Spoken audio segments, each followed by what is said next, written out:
नमस्कार दोस्तों। मैं डॉक्टर पवन धनगर फ्रॉम सुख साधनम पाइल्स केयर सेंटर। जैसा कि हर वीडियो में मैं आपके लिए एक जानकारी लेके आता हूँ, उसी प्रकार एक टॉपिक आपके लिए आज भी लेकर आया हूँ।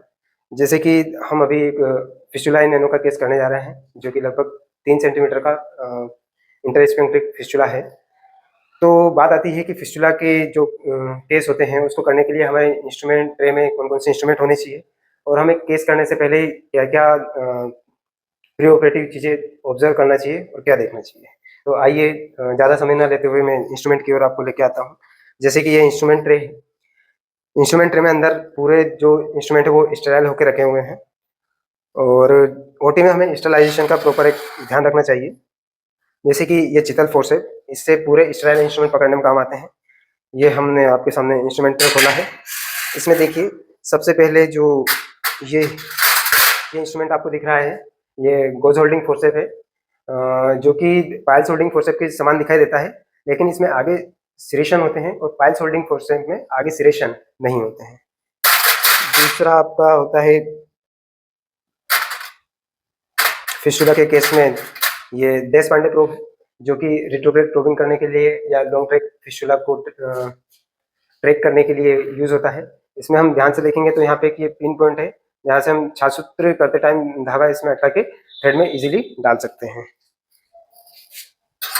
इसके अलावा ये क्यूरेटर है, क्योंकि फिस्टुला के केस में हमको जो पस होता है उसको पूरी तरह से हाइड्रोजन पेरोक्साइड के साथ उसको क्यूरेट करना होता है और जो ट्रैक है उसका प्रॉपर क्लीनिंग होना चाहिए, तभी रिकरेंस के चांसेस कम होंगे।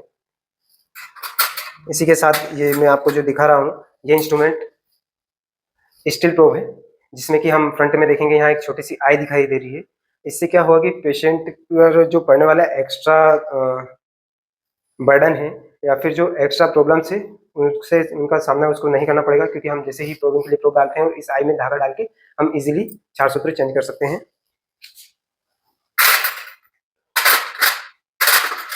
ये सीजर है, हमारे सीजर, जिससे हम ट्रैक को कट करेंगे, पार्शियल फिस्टुलोटोमी करेंगे। इसके साथ ही ये एलिस फोर्सेप है, जो सर्जरी के दौरान सॉफ्ट टिश्यू को होल्ड करने के लिए काम आती है। इसमें आप आगे देखिए ये सिरेशंस हैं। इसी के साथ ये प्रोक्टोस्कोप है। प्रोक्टोस्कोप में हम फिस्टुला के केस में इसलिए रख रहे हैं कि इंटरनल ओपनिंग को अंदर से देख लें। वैसे फिस्टुला के केस को करने से पहले हमें कंप्लीट ट्रैक का पता होना बहुत ज़रूरी है, क्योंकि फिस्टुला के केस में इंटरनल ओपनिंग का बहुत ज़्यादा महत्वपूर्ण होता है। और इसी के साथ ये कर्व्ड आर्टरी फोर्सेप है, जो कि आपका यदि एक्स्ट्रा ब्लीडिंग वगैरह हो रही हो तो आर्टरी को क्लैंप करने में यूज़ होगा।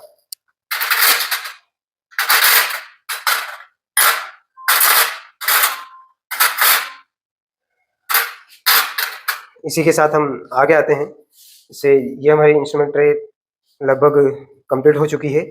इसमें हमें केवल प्रोब का, क्यूरेटर का और जो डायलेटर या रिट्रैक्टर होते हैं उनका ध्यान रखना होता है कि हमारे केस में ये सारे इंस्ट्रूमेंट रखे हों। दूसरी चीज़, जब हम फिस्टुला का केस करने जा रहे हैं तो हमारे पास सबसे पहले हमको जो ऑपरेटिव पार्ट रहता है उसको बिटाडीन से स्टेराइल करना है, पेंटिंग ड्रेपिंग करना है, उसके बाद स्पीड से उसको वॉश करना है, उसके बाद हमको लोकल देना है। यदि हम लोकल यूज़ कर रहे हैं, जैसे लिग्नोकेन 2% हम यूज़ करते हैं, तो वो विद एड्रेनालिन है या विदाउट एड्रेनालिन है, क्योंकि जो एंड आर्टरीज रहती है, ऐसे मार्जिन्स ऑर्गन के ऐसे मार्जिन्स रहते हैं जहाँ पे आर्टरियों का एंड होता है, वहाँ पे यदि हम लिग्नोकेन विद एड्रेनालिन लगा देते हैं तो वेसोकंस्ट्रिक्शन होता है, जिसके कारण गैंग्रीन भी डेवलप हो सकता है। इसलिए ध्यान रखें कि जब भी लोकल में हम केस ले रहे हैं तो हम विद एड्रेनालिन ले रहे हैं या विदाउट एड्रेनालिन ले रहे हैं, और हम सर्जरी किस पार्ट की करने जा रहे हैं उसमें और ध्यान रखना चाहिए। और इसी के साथ ये हमारा क्षार सूत्र है, जो कि अपामार्ग क्षार, स्नोई क्षीर और हरिद्रा ये संयोजन से मिला है। इसको हम हर 7 दिन में चेंज करते हैं। और आज का जो केस है वो हम अभी करने जा रहे हैं। जब भी हम केस स्टार्ट करने जाते हैं तो हमें पता होना चाहिए कि बहुत ज़्यादा ब्लीडिंग होने वाला है या कम ब्लीडिंग होने वाला है, या किसी भी तरह के कॉम्प्लिकेशन से बचने के लिए या एक्सेसिव हेमोरेज या ब्लीडिंग से बचने के लिए हमारे पास कुछ इंस्ट्रूमेंट वगैरह होने चाहिए। और उसी के साथ ही हमारे पास एक कोटरी मशीन एनोरेक्टल केसेस के लिए होना चाहिए, क्योंकि जो दाहा संकुचित सिरा बोला गया है कि जो कोटरी से हम केस करते हैं तो उसमें ब्लीडिंग कम होता है, और जितना ब्लड को हम रोक सकते हैं बहने से, उतना ही पेशेंट के लिए अच्छा होता है। इसी के पक्ष को लेकर मैं आपको कोटरी मशीन के बारे में बताना चाहूँगा। जैसे कि जो कोटरी मशीन है, कोटरी मशीन मोनोपोलर और बाइपोलर होती है। तो एनोरेक्टल केसेस में मैक्सिमम मोनोपोलर हम यूज़ करते हैं। जैसे कि ये पेशेंट प्लेट है जो अर्थिंग के लिए पेशेंट के बॉडी के संपर्क में रहती है। इसको हल्के से गीले कपड़े में रखा जाता है। इसी के साथ ही ये हमारा फिजिशियन पेंसिल है जो कि कोटरी के लिए यूज़ किया जाएगा। इसमें भी 2 पॉइंट होते हैं, एक कट का होता है, एक कोगुलेशन का होता है। तो यदि हमें टिश्यू को कट करना है तो हम येलो वाला दबाएंगे, और यदि हमें कोगुलेशन ज़्यादा चाहिए तो हमें कोगुलेशन वाला दबाना है।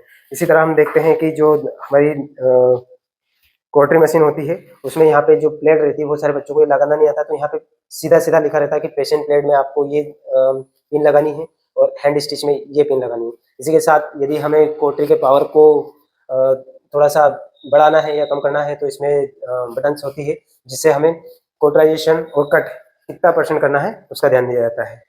Thank you.